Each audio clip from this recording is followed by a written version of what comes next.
Hi. நாங்க சின்னத்துல, அதாவது எங்கட பீரியட், அதாவது எங்கட சைல்ட்ஹுட்ல, அந்த டைம்ல நாங்க விளையாடின பொருட்கள் தெரியும் தானே எல்லாத்துக்கும். எங்கட ஏஜ்ல இருக்கிறவங்களுக்கு தெரியும். நாங்க ஒரு பலூன் எடுத்து விளையாடி இருப்போம். அதே ஒரு கோலி உருண்டுவாங்க, அதாவது ஜில் போல டொய் போல் என்று ஒரு டொய் போல் அந்த அதுல விளையாடி இருப்போம். அதே போல சின்ன சின்ன ரப்பர்கள் இருந்துன்னு சொன்னாங்க. அதை நாங்க என்ன செய்வோம், முண்டு கொண்டா பொறுத்து பெரிய ஒரு அந்த ரோப் மாதிரி செஞ்சு விளையாடி இருப்போம். அதை விரல்ல போட்டு சும்மா கன் மாதிரி எடுத்து இதாக்குறது. அத மாதிரி எங்கட ஏரியால இருந்துச்சுங்க. வெறவு மடுவம் உண்டு. வெறவு மடுவம் என்றுவாங்க. அதாவது மரம் கட்டைகளை வெட்டி வியாபாரம் பண்ற இடம். அதுல பச்சை வெறவு வந்தேன்னு சொன்னா நாங்க எல்லாம் ஓடி போய் என்ன செய்வோம்னு சொன்னா, அதுல இருக்கிற அந்த கம் எடுத்து காய வச்சு அத சில சில இது போல் மாதிரி செஞ்சு விளையாடுவோம். நான் என்ன சொல்ல வரேன்னு சொன்னா, நாங்க அந்த காலத்துல விளையாடினது ஓகே. அது ஆபத்தா முடியல. எங்கட ஏஜ்ல எங்கட டைம்ல அந்த காலத்துல ஒரு பிரச்சனையும் இருக்கல. பட் இப்ப இருக்கிற சிச்சுவேஷனுக்கு இந்த நவீன காலத்துல பிறந்த பிள்ளைகள் எந்த அளவுக்குன்னு சொன்னா, எந்த பொருள் எடுத்தாலும் அவங்க எக்ஸ்பெரிமெண்ட் செஞ்சு ட்ரை பண்றாங்க. நாங்க அந்த நேரத்துல விளையாடுனது ஓகே. பட் இவங்க விளையாடுற மெத்தட் வேற. இவங்க ஆபத்துல தான் விளையாடுறது. இதே போலத்தான் ஒரு கவலைக்குரிய சப்ஜெக்ட் ஒன்று நடந்திருக்குது எங்க அண்மை நாடு இந்தியாவுல. உண்மையில நடந்த விஷயம் ஒன்று தான்.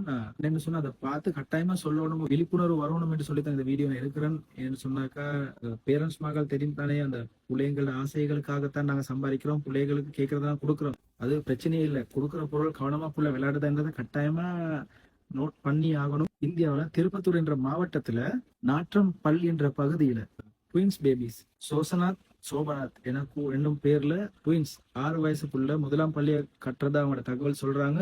அவங்களோட அம்மா அப்பா துணி வியாபாரம் செய்யற அம்மா அப்பா. சரியா, துணி வியாபாரம் செய்யறதுக்கு போற அம்மா அப்பா அவங்க சண்டே, அதாவது விடுமுறை நாள்ல அந்த பிள்ளைகளுக்கு பலூன் வாங்கி கொடுக்குறாங்க. பிள்ளை பலூன் விளையாடுறாங்க. ஓகே, அந்த பிள்ளை இப்போ ஸ்கூலுக்கு போகுது. இவங்க என்ன செய்யறாங்க, சண்டே பிள்ளைகளை ஸ்கூல் விட்டுட்டு அவங்க போறாங்க அவங்களோட துணி வியாபாரத்துக்கு. இனி வந்து அந்த பிள்ளைகள் அவங்க வாஷ் பண்ணி அவங்க அந்த புள்ள வந்து இதுல இந்த சோபநாத் இருக்கிறது தானே. இந்த சோபநாத் என்ன செய்யறாரு, பேத்து ஃப்ரெண்ட்ஸ் மக்களோட விளையாடி கொண்டு இருக்கிறது அவங்களோட அம்மா வாரா காண்றான். வீட்டுக்கு வந்து பார்த்தா இந்த சோசநாத் மத்த பாய் என்ன செய்யறாரு, வீட்டுல மயங்கி வாந்தி எடுத்த நிலைமையில இருக்கிறாரு. அப்ப இவங்களுக்கு என்ன ஒண்ணும் செய்ய புரியாம சொல்லுக்கு அப்பாவை கூப்பிட்டு அப்பா என்ன செய்யறாரு, அந்த புள்ளைய தூக்கி ஓடுறாரு அந்த பகுதியில் இருக்கக்கூடிய அரசு மருத்துவ சாலைக்கு. இனி போய்த்து இனி அந்த டாக்டர்ஸ் மக்கள்கிட்ட சொல்றாரு, இப்படித்தான் விஷயம், இந்த புள்ளை இப்படி மயங்கி இருந்துச்சுன்னு. இந்த டாக்டர் என்ன செய்யறாங்க, ஃபர்ஸ்ட் எய்ட் பண்றாங்க. சாத்தியமாவில்லை. அதோட சேர்த்து பல்ச பாக்குறான். அந்த புள்ள இறந்து போயிட்டு பல மணி நேரங்கள் ஆகுது. சரியான கவலைக்குரிய விஷயம்.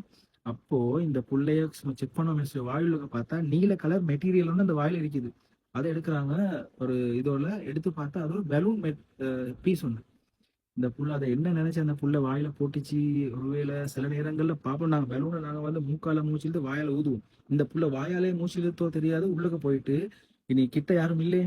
அதனால அந்த புள்ள பரிதாப நிலையில உயிர் போயிடுது அந்த புள்ளையிட. ஓகே, பட் நான் சொல்ல வரேன் என்னன்னு சொன்னாக்க, இந்த புள்ளைகளுக்கு இந்த ரப்பர் மெட்டீரியல், சின்ன டாய்ஸ், இந்த கோலி உருண்டை ஜில் போல இந்த பலூன்களை கொடுக்கறத மிச்சம் கவனமா கண்காணிப்போட கொடுங்க. புள்ள செல்வமே சரியான பொக்கிஷமான செல்வம். அதனால மிச்சம் கவனம். பூனா வராத விஷயத்த இந்த புள்ளையோட உயிரும் சேர்த்து, இந்த புள்ளையோட வாழ்க்கையும் போனா திரும்பி வராது. அதனால மிச்சம் கவனமா கண்காணிப்போட கண்ணியமா வளங்க. And thank you for watching my video guys. See you on next video. Bye.